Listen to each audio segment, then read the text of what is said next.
Hi எல்லாரும் எப்படி இருக்கீங்க? நான் ரொம்பவே நல்லா இருக்கேன். 30 டேஸ் 30 பிளான்ட்ன்ற சேலஞ்சில இன்னைக்கு நம்ம 7th டேல இருக்கோம். இன்னைக்கு நம்ம என்ன பிளான் பத்தி பார்க்கறதுக்கு முன்னாடி நீங்க சேனலை இதான் ஃபர்ஸ்ட் டைம் பார்க்குறீங்கன்னா மறக்காம சப்ஸ்கிரைப் பண்ணிக்கோங்க.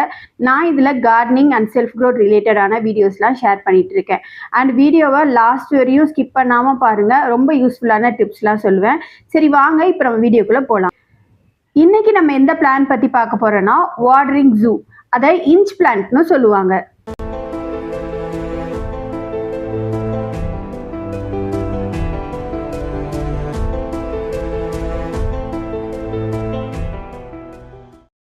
எனக்கு ரொம்பவே பிடிச்ச பிளான்ட்ல ஒரு பிளான்ட் வந்து இந்த இன்ச் பிளான்ட் தான். இதை வந்து நார்மலாக வந்து ஹேங்கிங் பிளான்ட்டாக வந்து யூஸ் பண்ணுவாங்க. இதை வந்து எப்படிலாம் நம்ம பார்க்கலாம், எப்படிலாம் வச்சுக்கலாம் அப்படின்னு பார்த்தீங்கன்னா, நீங்கள் வந்து ஹேங் பண்ணியும் வச்சுக்கலாம். அப்படி இல்லைன்னா ஒரு பாட்டில் வச்சு நீங்கள் செவுறு ஓரமாக வச்சுட்டிங்கன்னா அது அப்படியே அந்த செவுத்து மாதிரியே ஸ்ட்ரெயிட்டாக வளர்ந்துட்டு போகும். அது பார்க்கறதுக்கு ரொம்பவே அழகாக இருக்கும். இந்த பிளான்ட் வந்து மோஸ்ட்லி வந்து அதோட லீஃப்காக தான் வளர்ப்பாங்க. அந்த லீஃப் வந்து பார்க்கறதுக்கு ரொம்ப அழகாக இருக்கும். அதோட கலர் பேக் சைட் பார்த்தீங்கன்னா பர்பிள் கலரில் இருக்கும். ஃப்ரண்ட்ல பார்த்தீங்கன்னா ஒரு க்ரீனிஷ் சில்வர் கலர் ஒரு மாதிரி கிளிட்டர் மாதிரி ஜொலிக்கும். அந்த அந்த இலையே ரொம்ப அழகாக இருக்கும். நைட்லலாம் பார்க்கறதுக்கு இன்னும் ரொம்ப அழகாக இருக்கும். இதை மோஸ்ட்லி வந்து ஹேங்கிங் பிளான்ட்டாக தான் வச்சுருப்பாங்கன்னு சொன்னால, இதை வந்து நம்ம இன்டோர் பிளான்ட்டாகவும் வச்சுக்கலாம். அது மட்டும் இல்லாமல் இதை ப்ராப்பகேட் பண்ணுறதும் ரொம்ப ரொம்ப ஈஸி. அதை ஜஸ்ட் நம்ம பிஞ்ச் பண்ணி நம்ம மண்ணில் வச்சாலே அது தானாக வளர்ந்துடும்.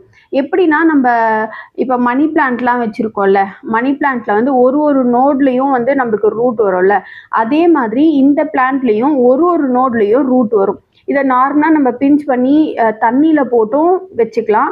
அப்படி இல்லைன்னா அதை நம்ம மண்ணில் வச்சும் வைக்கலாம். நீங்கள் தண்ணியில் போட்டு வைக்கும் போது அதோட க்ரோத் வந்து அவ்வளோ இருக்காது. பட் பார்க்க நல்லா இருக்கும், ரூட்டும் நல்லா வரும். நீங்கள் மண்ணில் வைக்கும் போது அதோட க்ரோத் வந்து ரொம்ப சூப்பராக இருக்கும். கலர் வந்து ரொம்ப அழகாகவே இருக்கும். சரி ஓகே, இதுக்கு என்ன மாதிரியான பாட் வந்து நம்ம சூஸ் பண்ணலாம் அப்படின்னு பார்த்தீங்கன்னா, நீங்கள் எந்த சைஸ் பாட் வேணாலும் சூஸ் பண்ணிக்கலாம். உங்களோட சாய்ஸ் தான்.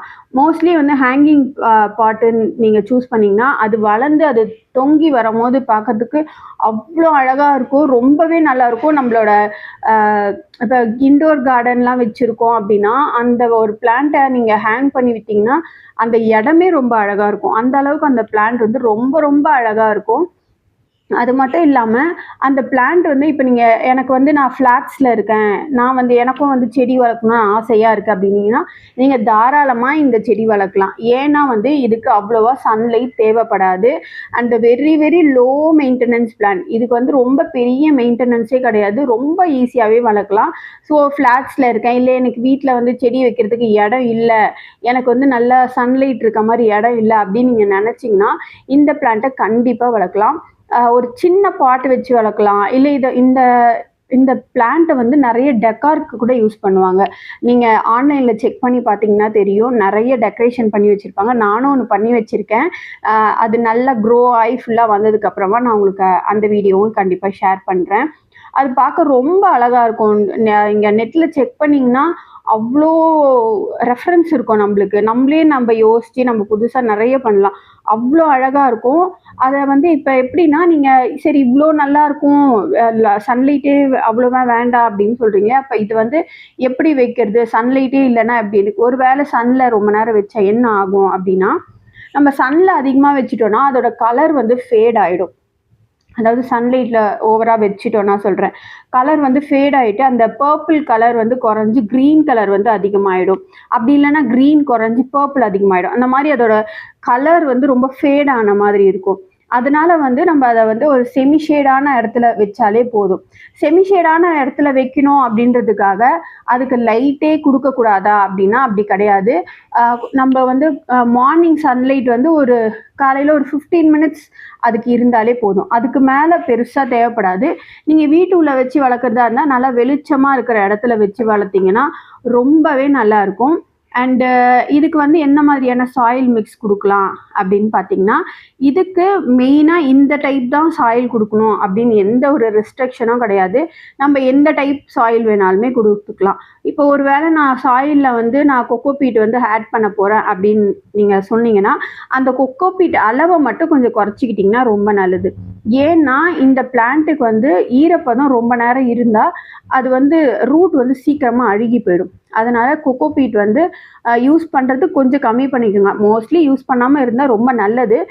ஒரு வேளை யூஸ் பண்ண போகிறேன், எனக்கு மண் கூட நான் இதையும் சேர்த்து போட போகிறேன் அப்படின்னு நீங்கள் நினச்சிங்கன்னா மினிமலாக யூஸ் பண்ணிக்கோங்க. அதுதான் நான் சொல்லுவேன். அண்ட் இதுக்காக நம்ம ஏதாவது ஃபெர்டிலைசர் ஸ்பெசிஃபிக்காக கொடுக்கணுமா அப்படின்னு கேட்டிங்கன்னா, நம்ம நார்மலாக அந்த டிஏபி அந்த மாதிரிலாம் போடுவோம்ல, அந்த மாதிரிலாம் போடாமல் லிக்விட் ஃபெர்டிலைசராக கொடுக்கலாம். லிக்விட் ஃபெர்டிலைசர் எது வேணாலும் கொடுக்கலாம். நம்ம நார்மலாக வீட்டில் இருக்க காய்கறியை வந்து ஊற வச்சு அதுலேருந்து வர தண்ணி ஊற்றலாம். அப்படி இல்லைன்னா பயோ என்சைம் இருக்குல்ல, பயோ என்சைம் ஊற்றலாம். இல்லை முட்டை தோலை வந்து அரைச்சிட்டு அதை ஃபில்ட்ரு பண்ணி ஒரு நாள் வச்சுருந்து அதை வந்து ஒரு ஒரு 10 ml வந்து ஒரு ஜக் தண்ணியில், அதாவது 1 லிட்டர் தண்ணியில் மிக்ஸ் பண்ணி அது கொடுக்கலாம். இது எல்லாமே நம்ம கொடுக்கலாம். இதெல்லாம் ஆப்ஷனல் தான். ஒரு வேளை எனக்கு இது எதுவும் கொடுக்கலனாலும் அந்த பிளான்ட் ரொம்ப நல்லா வளரும். கொடுத்தீங்கன்னா இன்னும் நல்லா வளரும், அவ்வளோதான். அண்ட் இதை முன்னாடியே சொன்ன மாதிரி நீங்கள் செமி ஷேடான இடத்துல வச்சுருங்க. லைட்டிங் வந்து அந்த அளவுக்கு தேவை இல்லை, பட் பிரைட்டான லைட்டில் கொஞ்ச நேரம் இருக்கணும். அப்போ தான் வந்து அதோட அந்த சில்வர் கிளிட்டர்லாம் வந்து பார்க்கறதுக்கு ரொம்பவே அழகாக இருக்கும். அதுக்கப்புறம் வேற என்ன இந்த பிளான்ட்டுக்கு வந்து வாட்டரிங் வந்து எந்த மாதிரி பண்ணலாம் அப்படின்னு சொல்லி கேட்டிங்கன்னா, இதுக்கு வந்து ரொம்ப அதிகமாக தண்ணி ஊற்றினாலும் அந்த ஸ்டெம்லாம் இருக்குல்ல, அதெல்லாம் வந்து ரொம்ப சீக்கிரமாகவே அழுகி போயிடும்.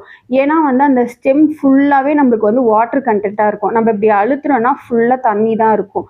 அதை நம்ம வந்து அதுலேயும் நிறைய தண்ணி ஊற்றினோன்னா அது ஃபுல்லாகவே அழுகி போயிடும். அதனால் வந்து நல்லா அந்த மண் வந்து நல்லா காஞ்சிருக்கு, நல்லா உங்களுக்கு அப்படி ஒரு குச்சி விட்டு பார்த்தீங்கன்னா உள்ள இந்த அளவுக்கு வந்து அந்த மண் காஞ்சிருக்கு அப்படின்னா அந்த டைமில் மட்டும் தண்ணி விட்டால் போதும்.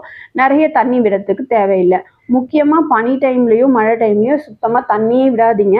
மழை தண்ணி அவ்வளோவா படுற மாதிரியும் வச்சுக்க வேண்டாம். ஏன்னா இது அட்மாஸ்பியரில் இருக்க வாட்டர் கண்டென்ட்டையே அப்சர்வ் பண்ணி அதுக்கு ஸ்டோர் பண்ணி வச்சுக்கும். அதனால் வந்து அதுக்கு மழை டைம்லையோ இல்லை பனி டைம்லையோ வந்து அதுக்கு ஸ்பெசிஃபிக்காக நம்ம தண்ணி ஊற்றணும்னு எந்த ஒரு அவசியமும் இல்லை. அண்ட் இதை வந்து நீங்கள் ப்ராப்பகேட் பண்ணணும் அப்படின்னு நினச்சிங்கன்னா ஒன்றும் இல்லை, அந்த நோடை பிரித்து தண்ணியில் போட்டு வச்சும் ப்ராப்பகேட் பண்ணலாம். அப்படி இல்லைன்னா டேரெக்டாகவே மண்ணில் வந்து ஊனி வச்சும் ப்ராப்பகேட் பண்ணலாம். மண்ணில் சும்மா அப்படி கிள்ளி வச்சிங்கனாலே ரொம்ப சீக்கிரமாக வளர்ந்துடும். நீங்கள் நினச்சி பார்க்குறத விட சீக்கிரமாக வரும். ரொம்ப வேகமாக வளரக்கூடிய ஒரு பிளான்ட் இது. இது வந்து எப்படின்னா ஒரு புஷியாக வளரக்கூடிய பிளான்ட்டு.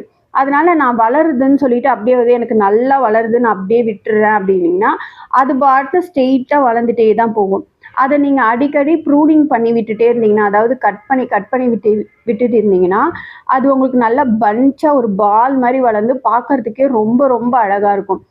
இந்த அளவுக்கு ஒரு பிளான்ட் இருந்தால் போதும், நம்ம வந்து நிறைய பிளான்ட் அதுலேருந்து நம்ம உருவாக்க முடியும்.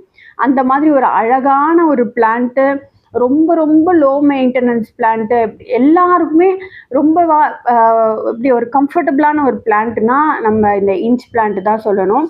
மெயினாக ஹேங்கிங் பாட்டாகவும் வளர்க்கலாம், நார்மலாக பாட்டில் வச்சும் வளர்க்கலாம், நீங்கள் தரையில் வச்சும் வளர்க்கலாம். என்னென்னா தண்ணி அதிகமாக இருக்காத மாதிரி பார்த்துக்கோங்க. அதே மாதிரி வெயிலும் அதுக்கு ஆகாது. வெயில் இருந்தாலும் அந்த லீவ்ஸ்லேருந்து ஒரு தோல் மாதிரி வரும். அது எப்படி இருக்கும்னா அந்த லீஃபும் அந்த ஸ்டெம்மும் எப்படி இருக்கும்னா உள்ளே போட்ட மாதிரி இருக்கும். நீங்கள் அந்த லீஃபை பிரித்தா கூட இப்படி கேப் மாதிரி இப்படி தனியாக வரும்.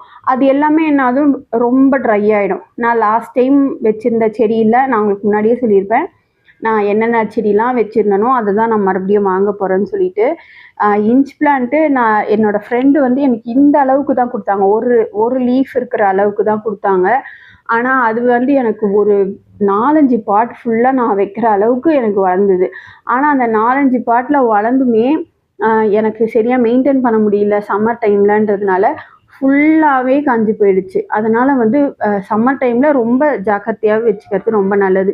எப்படின்னா வெயிலில் காட்டாதீங்க, தண்ணி நல்லா விடுங்க. இது போதும். இது பண்ணாலே சூப்பராக வளர்ந்து வந்துடும். இப்போ நான் சொன்ன டிப்ஸ்லாம் உங்களுக்கு கண்டிப்பாக யூஸ்ஃபுல்லாக இருந்திருக்கும்னு நினைக்கிறேன். வேறு ஏதாவது இதில் கொஷின் இருந்தால் கமெண்ட்டில் கேளுங்க. இல்லை நான் சொன்னதில் ஏதாவது தப்பு இல்லை, இது இப்படி இல்லை, இது இப்படி பண்ணணும் அப்படின்னா அதையும் கமெண்ட்டில் சொல்லுங்கள், நான் சேஞ்ச் பண்ணிக்கிறேன். இந்த வீடியோவோட நான் க்ளோஸ் பண்ணிக்கிறேன். நாளைக்கு ஒரு சூப்பரான ஒரு வீடியோவோட வந்து உங்களை மீட் பண்ணுறேன். தேங்க்யூ ஃபார் வாட்சிங். பாய்.